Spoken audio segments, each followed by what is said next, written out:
So what I'm going to do with this is I think basically 2 tools is about all you need for it. Now you need your wire. So I had a length of chicken wire and I cut that in 3 pieces, and I'm going to tie this together here so it's kind of circular marsin. Not sure if that's very clear, but kind of circular marsin a dul tríd. Curry me piece imid sheas. Curry me piece imid sheas marsin. Agus an sin cangelo muid sin leis. Agus an sin tosoi me tea ag a bun. So I start with a bit of hair straw at the bottom. Put the spuds down onto it. Now there's 2 choices.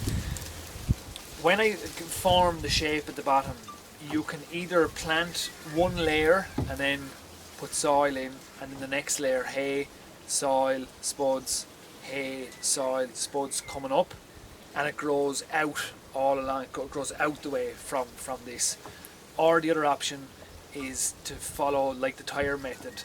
So I'll put a bit of straw at the bottom or hay just for a bit of a bed, a bit of soil, the spuds in, a bit more soil on top, and let them grow, and as soon as they come up to a certain height, start filling the soil in, and I can just build this, maybe whatever it's going to be, four spuds I suppose, and let them grow the whole way up and give spuds the whole way up along, and you might yield 30 or 40 potatoes from each one spud. So that's the technique, that's the idea. We're not going to know until harvest. It's late now. I mean, it's May. It's been a while getting this place together. dhéanamh. It's dhéanamh for the spuds. Yeah, sacrilege to the Irish grower for sure, but nothing could be done about that because we just we moved house at a time when this work needed to be done. But I'm going to give this method a go and find other. There's barrels, there's bags. I'm just going to try and have spuds dotted all over the place here, growing upwards more so than growing in drills, which I've already done today anyway. I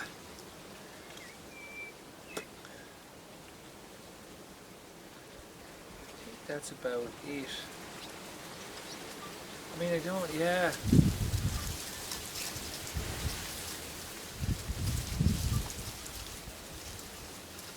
It's fine, isn't it? Like, it's fine either way, like whatever way. I don't know if I'm in the shot now or out of the shot.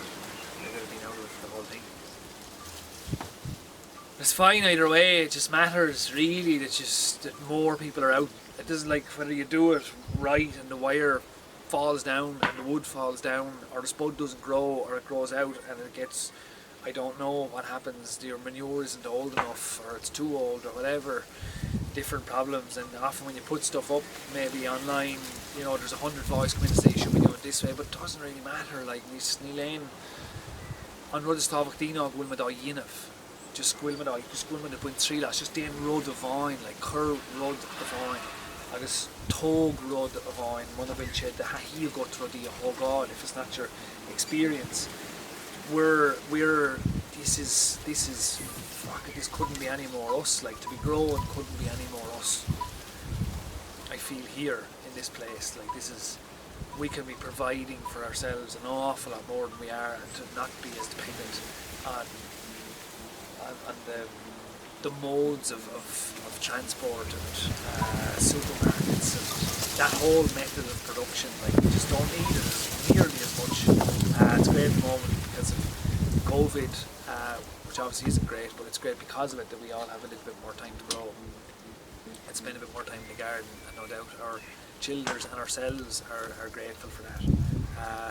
But really just give it a go if you can. I'm going to have a go at it anyway. If you don't, that's fine. But if you have any other ideas, definitely I'd put that call out. Like, if you have any other ideas on how to grow more kind of tower type growths of spuds, or any other ideas on how to grow spuds, or any other experiences, more importantly, not so much ideas, experiences definitely, on how to grow spuds upwards, leave a comment or get in touch on the interweb somewhere.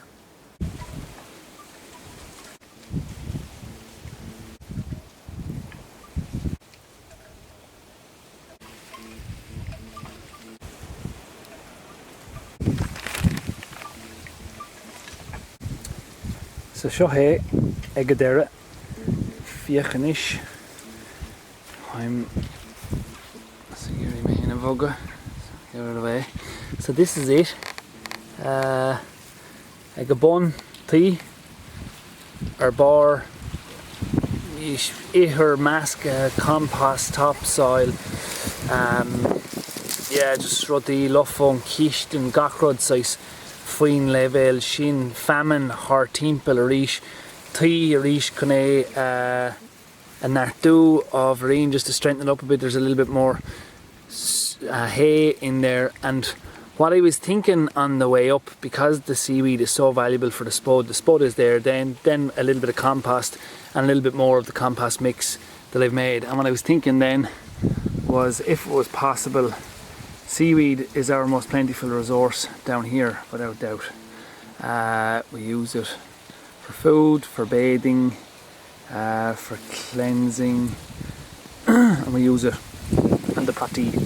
So seo é haim chun famine oil agus é a crocha síos haar timppel agus beg sé is tócha go méid sé go méid sé an ihir isteach agus go méid cuma áil ar cuma tuis go an famine coáil. So sin é bprátaí churtha. So an díreach a críicnú an tríú labba dar ceann cé ceann trasna. Agus fin ara agus mé a dul tríad an ihir. Now, cúpla lá hin bhí sé seo compost. Cífá an seo é sin píosa de óbh. Agus nuair a bhíos á lámh seáil, bhí like lámhíní orm, agus bhí slúsad, agus bhí sais gráin na mo chorp faoin, mar is brúscar é de duine éigean eile an stuff seo. You know, brúscar den éigean eile, níochtach sé bheith níos measa i mo intin, agus bhí sa cathamh lámhíní, agus bhí slúsad a gom, agus níor sa géirí mo chrón a oscailt fiú conéil ligant isteach in mo chorp. I didn't even want to smell it because it was, you know, it's just this foul idea as to what other people's waste is. And then it's mixed in to a bit of seaweed and a bit of soil, and a couple of days later you kind of have a different label in your head in it, like what have I added to it? Only cow shit. There's maggots in there, but now it's in my head, it's in my mind as compost, as soil, and so I don't have this like disgust with it. And it's a remarkable thing what label we put on something, how our body